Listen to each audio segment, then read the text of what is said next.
Welcome to day 2 of the UCCS Southern Colorado Ethics Summit. I am Tracy Gonzalez-Padron, the director of the Daniels Fund Ethics Initiative Collegiate Program at UCCS College of Business. We hope you enjoyed the program yesterday afternoon. For those who missed it, the on-demand videos of the keynote and panel are available in that session. Today, we have a great program on the competitive advantage of ethics for business. A business panel follows this keynote presentation. And if you didn't join a small group yesterday, please do so today. If you are not assigned to a group, you can join any group that's there on the All Sessions tab. And also, join us for a wrapping up session to learn what the groups discussed. It's a busy day, so make sure you have your coffee, some water, some snacks, and have fun with it. During this keynote session, introduce yourself in the chat and share ideas on the topics. If you have a question for the presenter, use it in the Q&A. Also, if you scroll down in the session, you will see the slides used in the keynote today that you may download. It is now my privilege to introduce today's keynote speaker, Erica Salmon Byrne. Erica is the Executive Vice President for the Ethisphere Institute and serves as the chair of the Business Ethics Leadership Alliance. It is a community to advance the dialogue around ethics and compliance and deliver practical guidance to ethics and compliance practitioners around the globe. Let's hear from Erica on ethical culture as a competitive advantage. Thank you, Tracy, for that warm welcome. Really lovely to be with all of you today, even virtually. Those of you who have attended these events in the past know that we're often able to be together in person, but I'm delighted that the university found a way to bring us all together virtually. I do want to emphasize before I get started something that Tracy mentioned. Those of you who have heard me present before know I really want this to be a conversation. So please put your questions in the Q&A. I will be keeping an eye with the help of the team here on the chat function so that if you do have questions, you can take me down whatever rabbit hole you'd like to. All right, so ethical culture as a competitive advantage. What I'm going to cover today, if you look at the actual agenda slide itself, is I'm going to set really kind of 3 buckets to cover. We're going to talk about the landscape. Why are companies thinking and talking about ethical culture now? We're going to talk about our data. Where does the data come from that I'm going to be sharing? Because I'm going to be sharing a lot of data with all of you today. And then what does that data tell us? If you haven't had a chance to download the slides and you want to do so you can follow along, as Tracy mentioned, if you scroll down, you'll see the slides that I'm sharing today. Okay, so the landscape. It's a really interesting time to be in the ethics and compliance space and to be thinking about these things. And the reason for that is there are sort of 3 pieces of pressure on organizations at the moment. One piece is coming from consumers and employees, right? So if you look at some of the information that the Edelman Group has shared over the course of the last couple of years, and for those of you who are not familiar with Edelman's work, I highly encourage you to go check them out. They have done a couple of different particular pieces of research. One is their annual trust barometer. And so this is survey-based work where they are focused on the kinds of questions to consumers about sort of relevant factors of trust. And starting about 3 years ago, we started to see a really interesting global trend, which is that the vast majority of employees who were surveyed, when they were asked what their most trusted organization was, their response was my individual employer. So this was not a situation where, it was the academic institutions, it was not the media, it was not the government, it was the company that I work for. Simultaneously, at the same time, we started seeing consumers say that they expect companies to take the lead on critical social issues, right? And there's been a ton of conversation about this publicly as you've looked at some of the data around corporate reaction to some of the voting rights bills, some of the different ways in which corporations are being pressured to respond to social issues in a way that was radically different than it was 5 or 6 years ago. The second pressure point we're seeing is coming from investors. So those of you who follow sort of investment trends, you know that there is an enormous amount of information out there on ESG investing. And Alex, if we actually go ahead Annalise, if we go ahead and hop forward 2 slides, this is information that came from the Edelman work that they have done recently on research with institutional investors. So think about this as a second pressure point. So first pressure point is consumers. Second pressure point is investors. There is somewhere in the neighborhood of $13 trillion under investment right now in ESG funds. Now think about this from the perspective of a corporation. These are the people who are making the decision about whether or not to buy and hold or buy and sell an individual company's stock. And so Edelman went out and they surveyed about 600 institutional investors, and they asked them a series of questions about the things that are going to matter to them as we come out of this pandemic period, right? And one of the things that they said is they are going to be looking and pushing particularly hard on organizations to get a better understanding of the way in which they are maintaining a healthy company culture and they are prioritizing employee well-being. So this is not a financial metric, right? These are institutional investors saying that they are going to be looking carefully at the way in which companies are running non-financial aspects of the business in order to make their investment decisions. And if we look at the next set of data that came from this particular set of Edelman research, we see that 87% of the 600 institutional investors surveyed said they were going to be talking to directors and members of management about culture.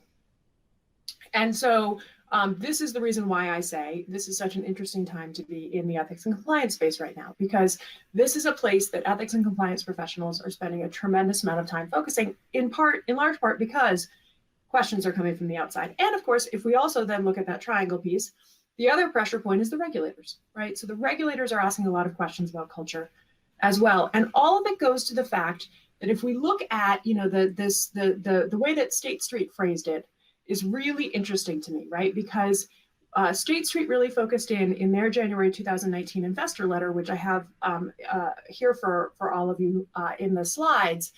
What they focused in on was this idea of intangible value, right?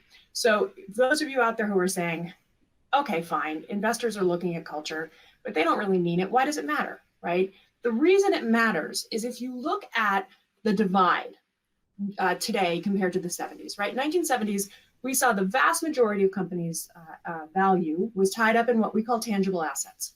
It was factories, it was equipment, it was manufacturing capabilities. Nowadays, 70% of the average organization's value is tied up in intangible assets. What's in intangible assets? It's reputation, it's people, and it's intellectual property, brand value. How can culture impact intangible value? Well, let's think about that for a little bit, right? If you are an organization today, how are you actually doing your work? You're doing your work because you have people out there in the world making decisions on behalf of the organization. And this is really part of the reason why State Street, for the last couple of years, and for those of you who don't know State Street, they're one of the largest institutional investors out there. Vanguard, by the way, has said very similar things. BlackRock has said very similar things. So this is a trend we're really seeing kind of across the board. And as Annalise, if we'll skip forward to slide 8, part of the reason they're doing this is because of the amount of money that is tied up in ESG assets. So, $4.18 trillion tied up in funds that are specifically looking at climate change, $2.44 trillion tied up in funds that are specifically focused on companies that are working carefully with anti-corruption, right? You've got $2.39 trillion of ESG funds that are looking specifically at board issues, right? How are you governing your board? How are you training your board? How are you choosing your directors? So a really significant amount of money out there that are making buy decisions based on these intangible factors, right? So how does that end up coming into play for the kinds of organizations either that you all represent or that you all are thinking about working for? Well, you have to be able to tell your story, right? One of the most interesting things about the ESG pressure, the regulatory pressure, and the employee pressure is all of them are converging on this idea of tell me what it is that drives you, tell me what it is that matters to you as an organization, and tell me how you're measuring it. So this idea of corporate purpose underpinning your social license to operate is a critically important component piece of all of this analysis. So here at Ethisphere, we have been doing work for the last 15 years in something that we call the world's most ethical companies process. And we measure a series of criteria that allows us to pull together this list. So this year's list, and part of the reason I'm starting with this particular piece of data is because I'm going to be sharing a lot of information from this year's class of honorees. And I want to make sure that I set some context for all of you in terms of what that data looks like. So 135 companies on this year's list, coming from 22 countries, so really international, and 47 industries. So it's not industry specific, it's not US specific. We're talking about global practices here. And then if you look at the next slide, what you'll see is the kinds of questions we ask companies when we do this work. So we look at 5 key criteria when we think about evaluating a company for this process. Ethics and compliance program, right? So this goes to how are you informing employees about what's expected of them as they're doing the company's business. Corporate citizenship and responsibility. This goes to some of the things that ESG analysis is going to look at. How are you benefiting your communities? How are you thinking about engaging your stakeholders? Culture, and we're going to spend a lot of time talking about culture over the course of the remainder of my time with you all. Governance, so this goes to how are you onboarding new directors? How are you selecting new directors? Do your stakeholders have an opportunity to propose their own directors, right? How hard is it to access the proxy ballot? And then leadership, innovation, and reputation. So those are the 5 criteria we look at. It's a very intensive survey that we send companies through. And then we ask for a wide variety of documentation associated with those survey answers as we're doing the evaluation process. And here are a couple of data points from this year's honoree class. So I talked a lot about culture in sort of setting the landscape and the ways in which organizations are being pressured to think about their culture. So one of the questions we get asked a lot is, okay, fine, Erica, I get it. You know, we should be thinking about our culture. How are companies actually measuring their culture, right? How are you actually getting, I mean, culture is such an intangible thing. How do we even define culture? So here at Ethisphere, we think about culture as the way things are actually getting done, right? So that's sort of the intangible aspect of culture is yes, you can have, you know, sort of formal systems, but then what are your informal systems actually educating employees to do? And we focus a lot on what we call ethical culture. And I'm going to get into that in just a moment. But on average, this year's honoree class uses 5 different mechanisms to try to get a sense of what their culture looks like. And 100% of them are relying on surveys. So this is one key component of the ways in which organizations are measuring culture. Pre-COVID, we saw focus groups and site visits also being very popular. Obviously, that's been harder over the course of the pandemic. We see a lot of internal metrics being used by a lot of organizations to try and get a general sense of engagement of their employee base with the kinds of things that would matter to culture. So are you tuning into town halls? Are you engaging with information that the organization is putting out? Those are the kinds of things that fortunately today, technology makes it a little bit easier to measure. But 100% of them are using surveys. And you may very well be very appropriate to say to me, okay, great, what kind of surveys? So, and there's a lot of different ways that you can potentially try to get at this. 73% of our data set is specifically using a survey focused on ethical culture. And what we mean by ethical culture is we are talking about the kinds of component pieces of culture that matter to the work that our core audience does, right? So are your employees comfortable speaking up? Who do they go to when they have a concern? How do they feel about how that process went? Do they believe the rules are the same for everyone? Or in the words of George Orwell, are some of the animals a little more equal than others, right? Those are the kinds of things that we think about when we think about ethical culture. And that's what 73% of the data set is using survey work to measure. Now, many of them are also, and we all, you know, this is a great practice, many of them are also using culture questions or culture component markers from engagement surveys.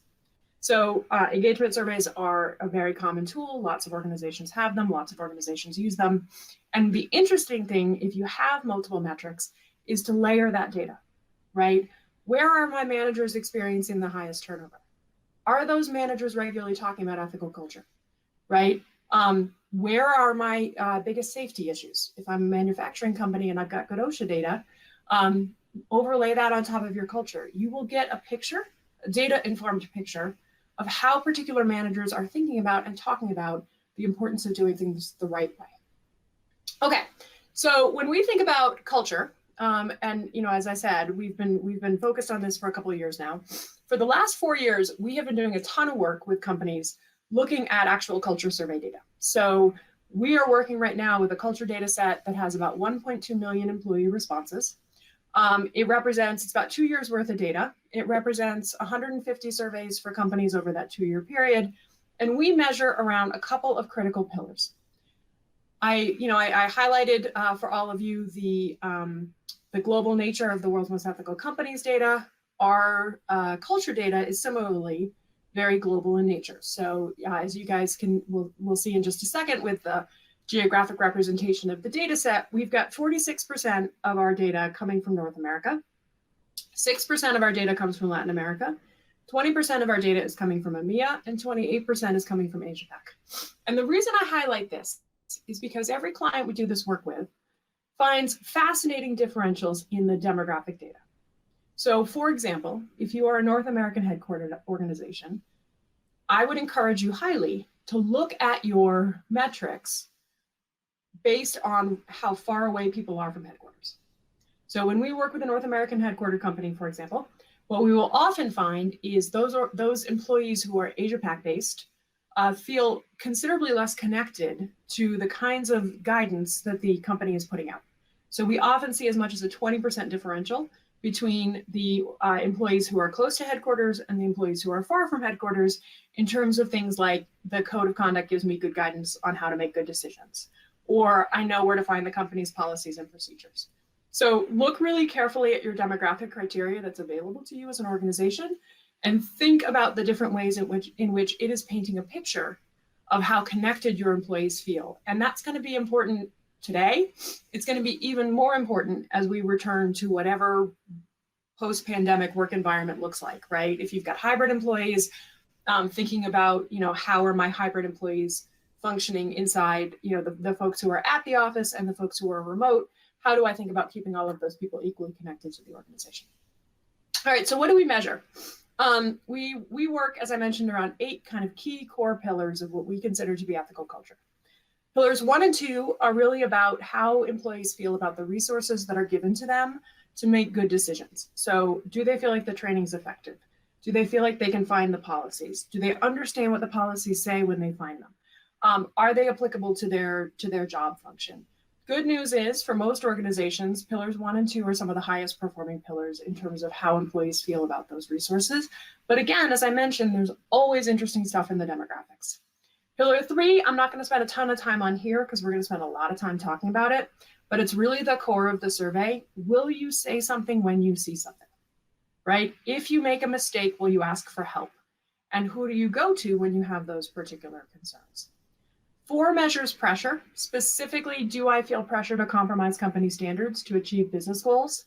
The bad news for a lot of organizations is this is one of the poorest performing pillars. We have a full third of the employees in the data set who feel some level of pressure to compromise company standards to achieve business objectives. And again, that's a place where the demographics get really fascinating when we dig into that particular area and think about where that pressure is coming from. And which functions are experiencing that pressure. So, for example, we had one company that we worked with and ran this survey that's in the hospitality space. And they came back with some pressure numbers that were considerably higher than that organization was comfortable with. But when we broke into the demographics, what we found is, frontline employees, the people who are regularly engaging with guests, did not feel a ton of pressure, right? They were not getting a lot of pressure from customers. They were pretty comfortable, from a pressure perspective.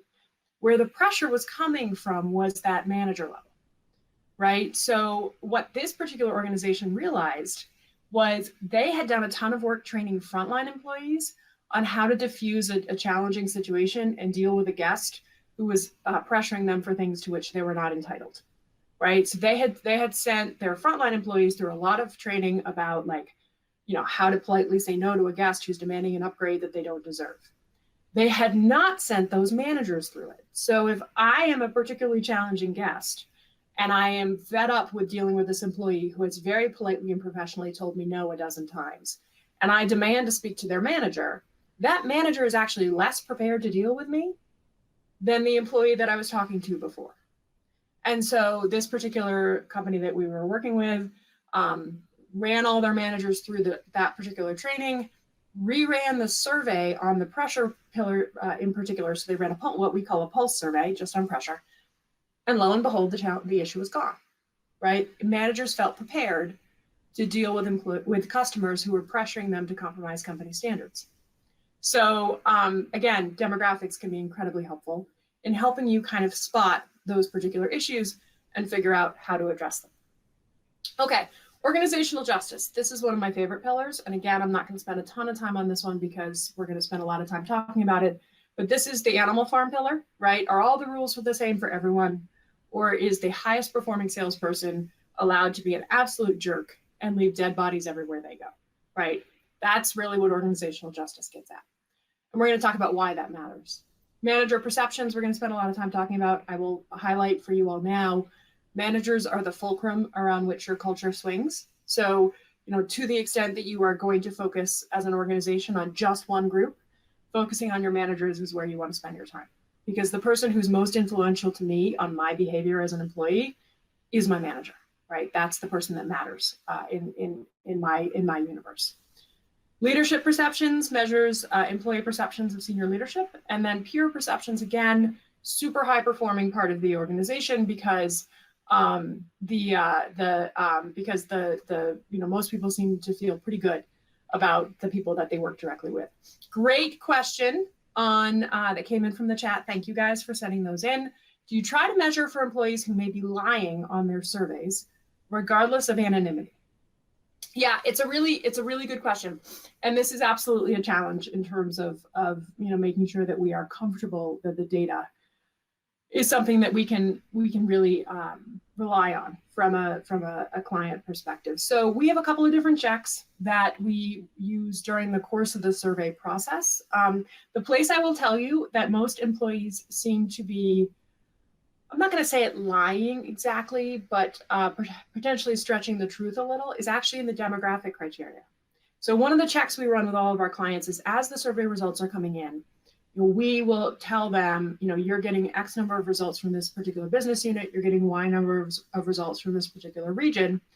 And generally speaking, what we find is that people are cloaking their actual location so that they can answer the rest of the survey confidently. We don't see a lot of employees deliberately answering the survey questions incorrectly. But we do see employees who will, perhaps their title is records manager. And so they will say they're a manager, even though they're not a manager in the sense that we were asking the question about. So the demographics is the place where we sometimes have to do a little bit of cleanup as opposed to the rest of the survey. But the biggest way to measure the veracity or the reliability of the data, if you do have an inclination that there's something, maybe the data is a little hinky in some way, shape, or form, is that cross-pollination of data that I mentioned earlier, right? So what other data sources can you potentially layer on top of the data we're getting to see whether or not you have a reliable picture of what's happening on the ground? And this is something, incidentally, for those of you who are thinking about, kind of regulatory pressure in all of these areas, this is something that a lot of that the regulators are expecting companies to do. So we just had last week our Global Ethics Summit, which is the largest event that Ethisphere does every year. And we had the head of the fraud division at the Department of Justice as one of the participants in that particular event. And she talked about the fact that the regulators are going to be asking of companies that end up in front of them, what data did you try to get your hands on? Were you successful? Who told you no if you weren't? And if there was a data source that you should have tried to get your hands on, why didn't you? Right? So the technology has made it possible with things like Tableau and Power BI to start layering data. And the expectation from regulators and investors is that you're doing that. So no one data source is going to be the be all end all that's going to give you every answer. You really need to think about, what is the what are the different data lakes that I can pull together to really give me a good sense of what's happening across the business. Okay, so what does the data tell us? A couple of key things that I wanted to highlight with you all. The first is embrace the right channels, right? So 93% of the employees in our data set say, hypothetically speaking, absolutely I would raise my hand if I saw something. Of course I would raise my hand if I saw something. But when you ask them, have you seen something? And then you ask the folks that say yes, did you say something? It's just 58% who actually did, right? So the bottom line is employees feel empowered to raise their hand, hypothetically speaking, but in the moment they fail to do so, right? And so the interesting question for us is why, right? Why does that happen?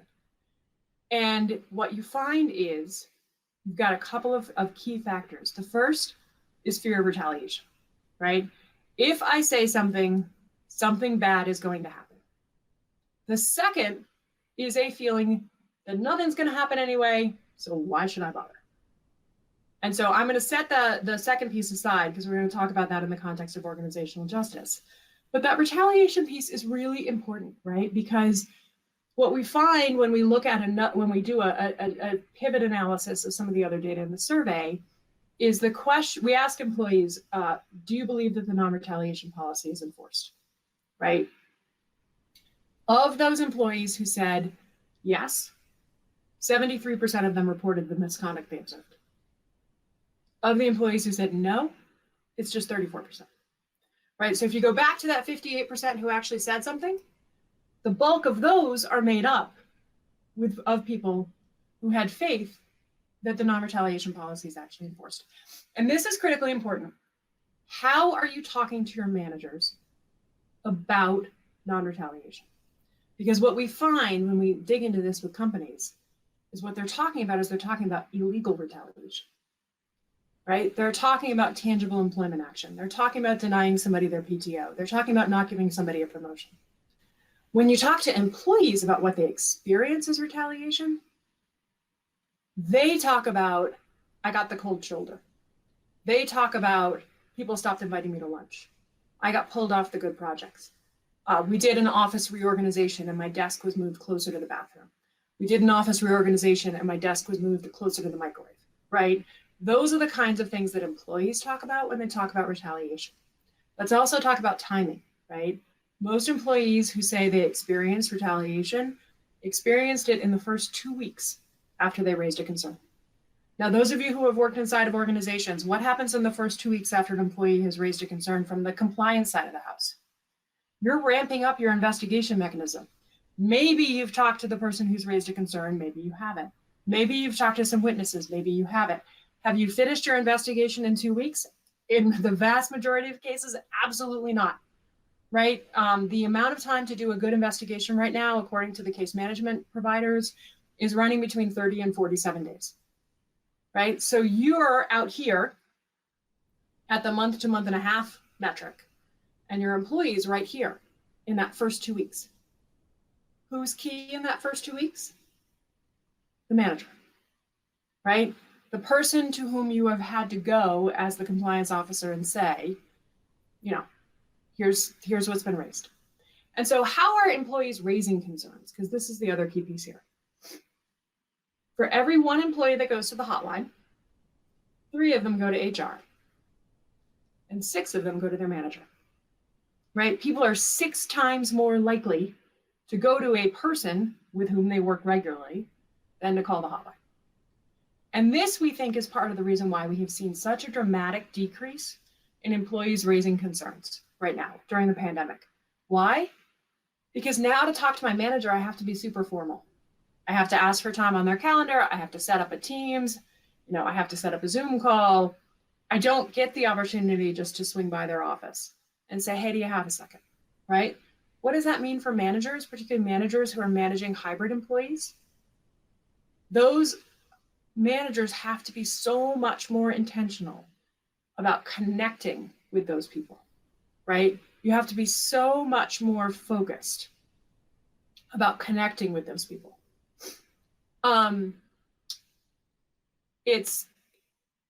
and the company has to be deliberate about doing that, right? Those are decisions that the organization as a whole has to make. I see the question that has come in via the chat. I'm going to set that one aside just for a second because I will be able to kind of dig into that in just a moment, but please do keep those questions coming. Okay. Organizational justice. What is key to organizational justice? The key to organizational justice is storytelling, right? You have to make storytelling, particularly storytelling about what happens when something goes wrong, the norm across the organization. So if we look at the employee responses on this one, 81% of employees said, yes, if I said something, my company would look into it. I have faith in that. 72% of them believe that discipline actually happens when a company looks into something. And just 31% of them, so a full third of the data set, say the rules are not the same. What is behind that delta between yes, they'd look into it and yes, they'd do something? We have done such a good job as compliance professionals of emphasizing the termination part of up to and including, that if I complain about Tracy on Tuesday and 2 weeks later Tracy's still here, I'm convinced nothing has happened, right? And then I go back to that reason why people don't raise a concern. Nothing would happen anyway, so why should I bother? That's right here, right? That's in that delta. Nothing's going to happen anyway, so why should I bother? If I, as an employee, believe that the only possible outcome of substantiated investigation is that Tracy gets frog marched out the front door with her things in a box, right? That I'm not going to have faith unless I see that the company actually did something. The other impact it has is employee willingness to raise their hand, right? So what if I see Tracy, walk out with an extra box of pencils from the office supply cabinet? I'm going to think to myself, that's not a big deal, right? I'm not going to bother to say anything. If I see her walk off with a extra box of pencils every week, I may still say, not a big deal. I'm not going to say anything because I don't want Tracy to get fired. I don't think it rises to the level that somebody should be terminated for what they did. If I understand, however, that the potential outcome of a substantiated investigation is coaching, training, promotion loss, bonus impact, right? If I have a full understanding of the wealth of disciplinary options that are available to the company, I'm going to be much more likely to speak up. Because maybe, I don't like the way Tracy talked to me in that meeting. I don't want her to get fired for it, but some coaching would be really great, right? If I understand that's a possible outcome, I'm going to go to my manager and say, hey, I really didn't like the way Tracy spoke to me in that meeting, right? I'm also going to have a lot more faith that something is actually happening when I raise that concern. Great question that came in via the chat. Do you think the data is skewed as a result of employees not participating in an optional survey because they don't see the benefit to them? Why bother taking these employee surveys when nothing happens and nothing changes, right? We've all had this experience. Please tell us what you think. I told you what I thought last time and nothing happened, so why should I bother, right? It is critically important that a company that is embarking upon doing one of these surveys has a plan for what they're going to do with the results. Because if they don't, then the next time that they ask employees for their opinion, they're going to see their response rate go down. So yes, absolutely, we always look at response rate. We always look at response rate demographically. So is there a particular pocket of the company that you heard from disproportionate to others, or that you didn't hear from disproportionate to others? Depending on what that pocket of the organization is, are they disproportionately positive or are they disproportionately negative? I will tell you that for a lot of organizations, we do see an interesting data spread, and we'll map this for the companies we work with, of employees who either have really good things to say or really have a bone to pick, right? So they have a reason for responding to the survey. But yes, bottom line is, if I don't think you're going to take my opinion seriously, I'm not going to respond. So don't keep rerunning engagement surveys over and over. Because if you don't have something you're going to do with the results, then you're going to start to see employees start to shrug, particularly in times like this where we have so many other things that are requiring our time. Another great question, are employees more likely to report misconduct when it could directly impact their specific job? Yes, yes, without question. And it's really interesting because one of the things that we ask as part of the survey process is, what did you see, right? So the way the skip logic works, follow me down this rabbit hole. Did you see something? Did you say something? Who did you say it to? And how did you feel about that process? And what did you see?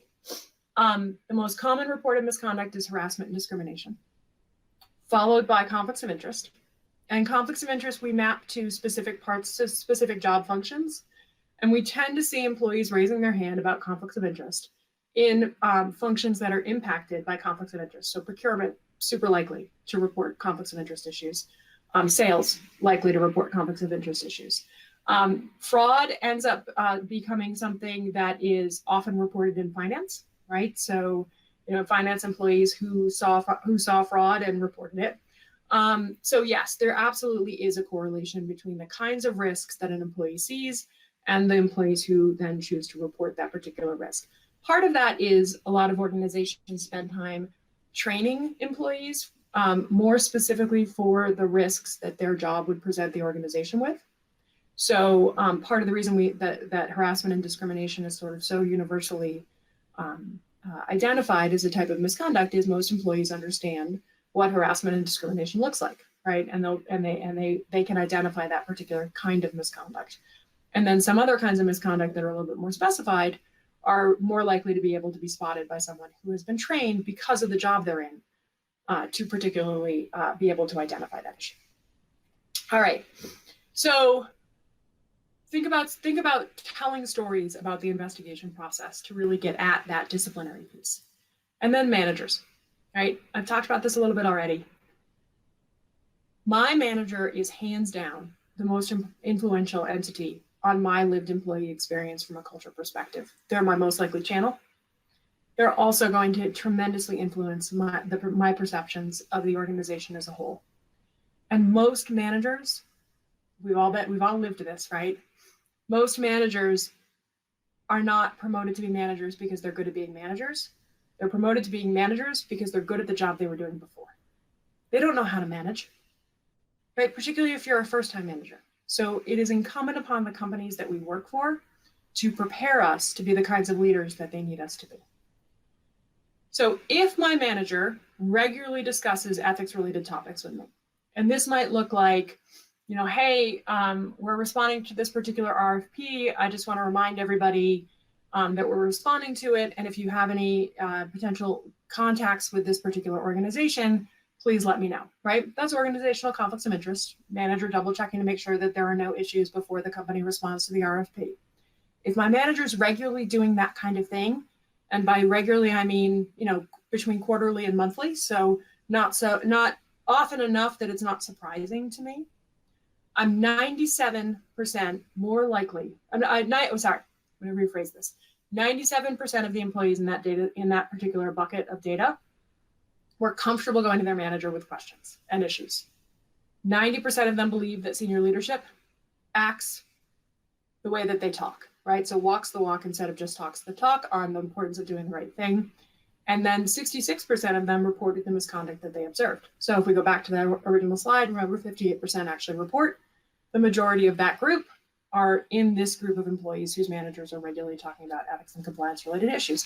And if you think about it, this makes sense, right?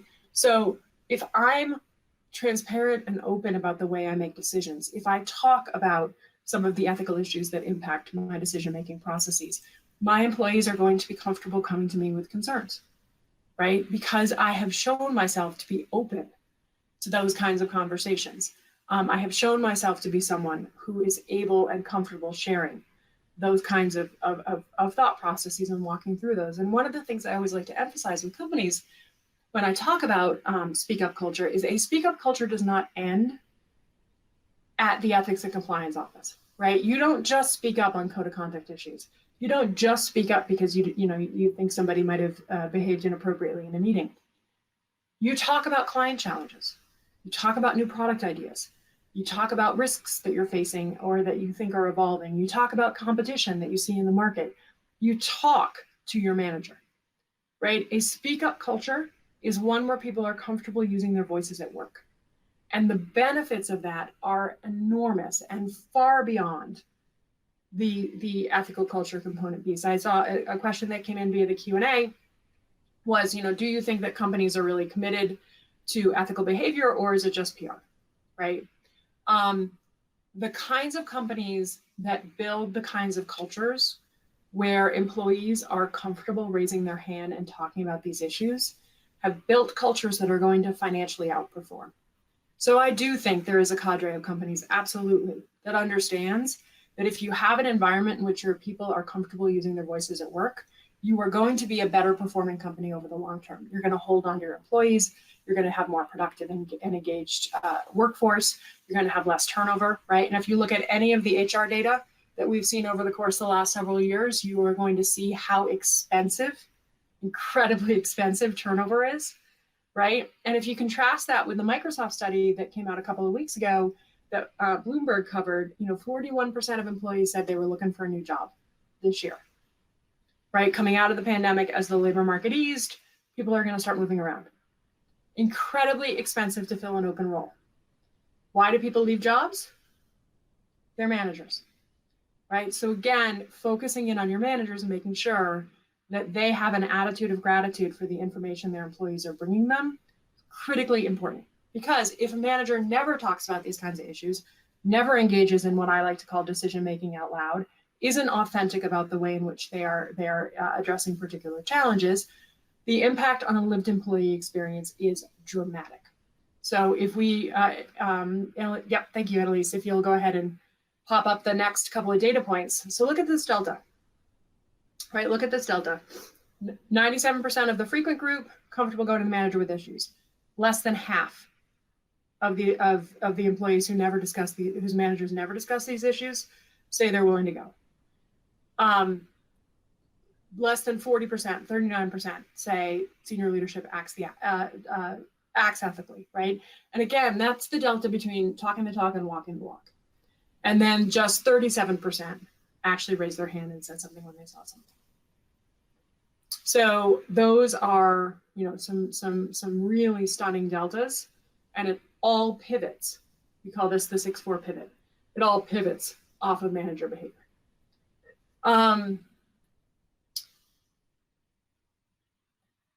If I think about the delta between leadership walking the walk and talking the talk, again, I mentioned this a couple of times already. So 87% of them believe that, and you guys, the questions are coming in fast and furious, which is great. I'm going to hold them for a little bit and then kind of answer them in a block. 87% of the data set said that leadership promotes the importance of ethics. You go do the right thing, right? Just 78% agreed that leadership actually consistently acts ethically, right? I'll do the right thing. That delta, again, is storytelling, right? If I'm not a leader that talks out loud and shows people how I make decisions, then I'm likely to wind up somewhere in that delta. And here's why it matters. Again, if we think about the things that correlate with other types of employee behavior. If I agree that leadership consistently acts ethically, 93% of that group said, I have faith that an investigation would be conducted if I raised a concern. And 89% of that group said the non-retaliation policy is enforced. If I don't agree that leadership acts ethically, that's 52 and 56, respectively, right? So again, getting your leaders to tell stories of times that they have faced particularly challenging ethical issues is critically important. So to sum up, and then I will go ahead and answer some of these great questions that have come in. So 3 things to think about as you put all of this into practice. Embrace the channels your people actually use, right? I saw a great question that came in about, working in a toxic environment where speaking up to your manager is not an option. You need to have a hotline, right? You have to have a hotline, because if you're a publicly traded company, you legally have to have a hotline. But you do need to have alternative reporting mechanisms so that people have another place that they can go if they have a concern, right?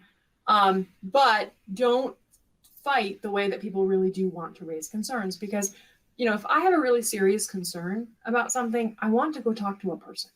I don't want to put it in a web form. I don't want to call a phone number. I want to go talk to a person. And if I can't talk to a person, what we see in the data is often one of two things. Either that person leaves the company, so then we're right back around to the cost of turnover, or that person goes to somebody outside the company. They make a TikTok. They call the government. They call local media, right? If the issue is big enough. And there was a piece a couple of weeks ago in the Wall Street Journal. Companies are seeing somewhere between a 30 and a 42% decrease in reporting this year, in large part because people are disassociated with their managers. You know who's seen the greatest uptick in reporting? The SEC's Office of the Whistleblower, right? And you guys, you know, those of you out there who have worked at companies know you really want internal reporting, right? All of the regulatory structures are set up in such a way that companies are incentivized to find the issues and bring them to the government, as opposed to the government going and knocking on your door. If you have the FBI on your front doorstep on any given Tuesday, that is a bad day as a company, right? Particularly if you didn't know they were coming. So what you don't want is a setup where your employees are feel they have no possible alternative but to go outside of the company.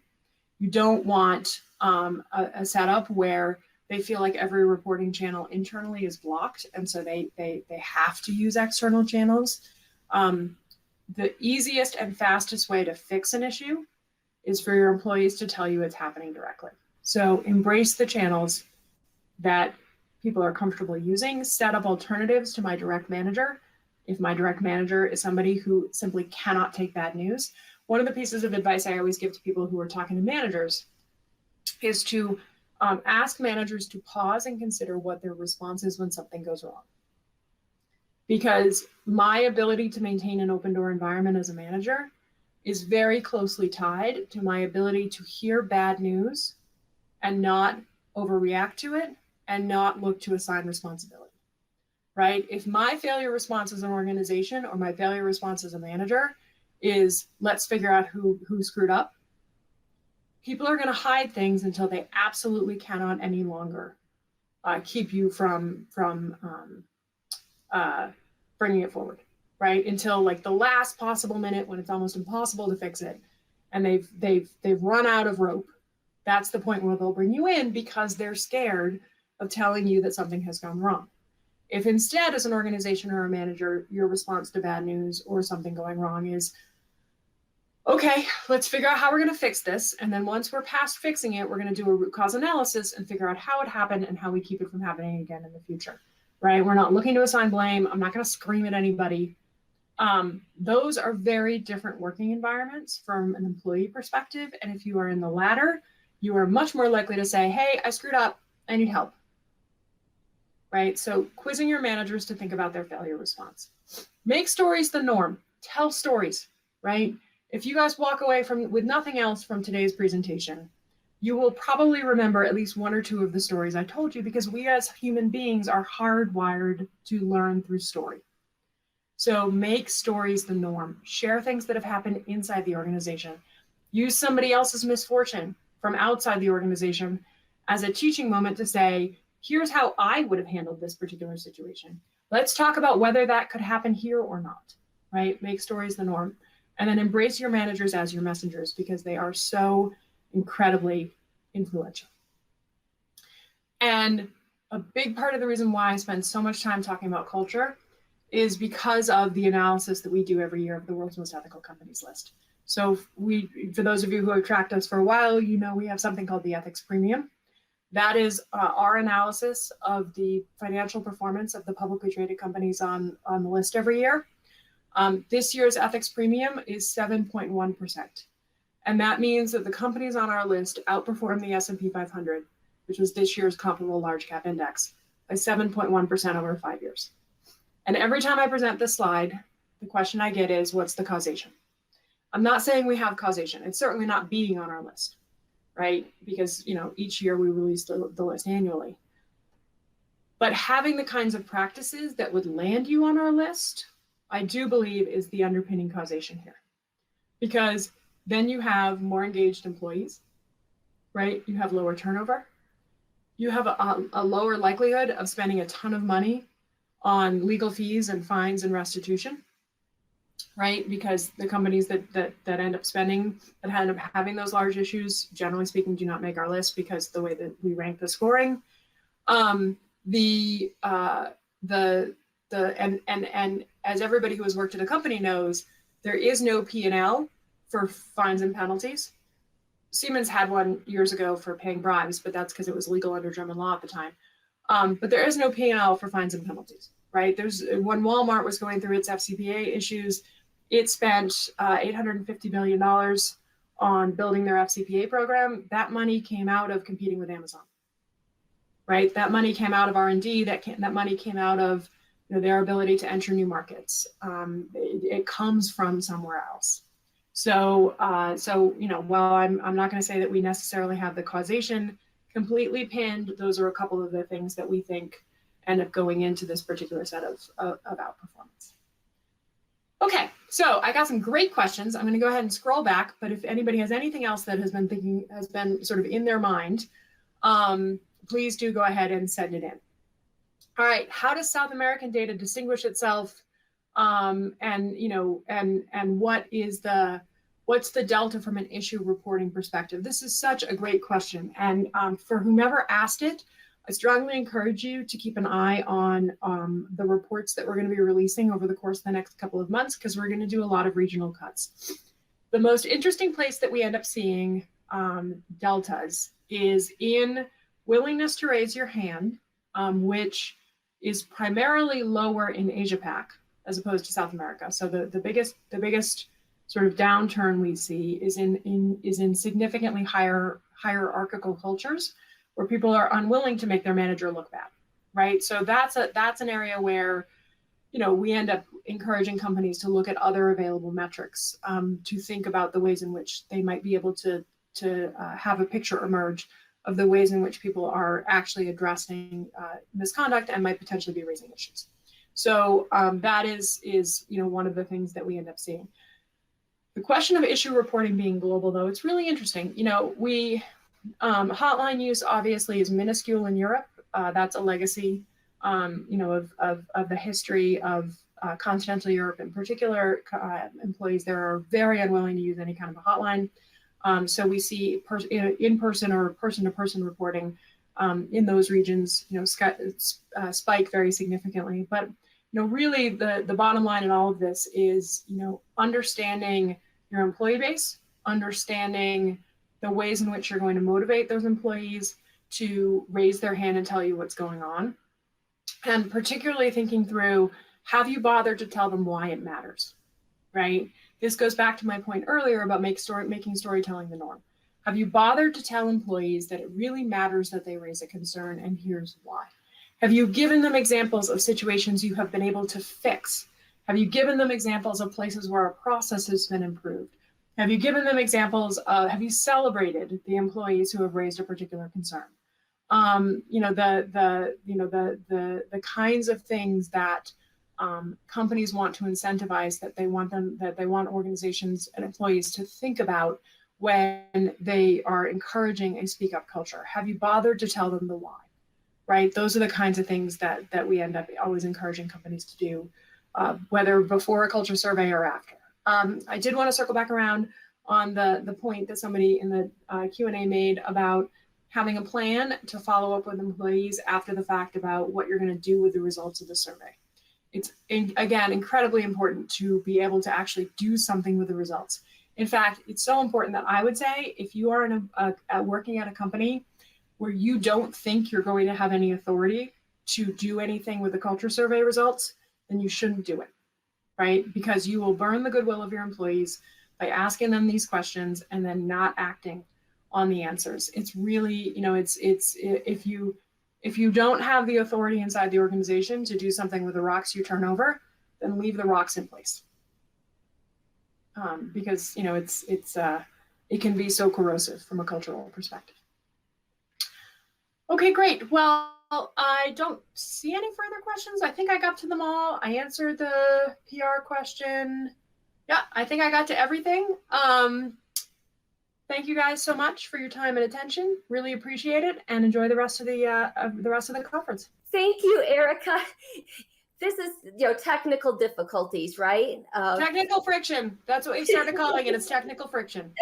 But anyway, I just want to thank you so much for your insights. The data is so great, and I'm glad that we have the PowerPoint slides that we can refer to. So coming up is the business panel with two business leaders on this topic.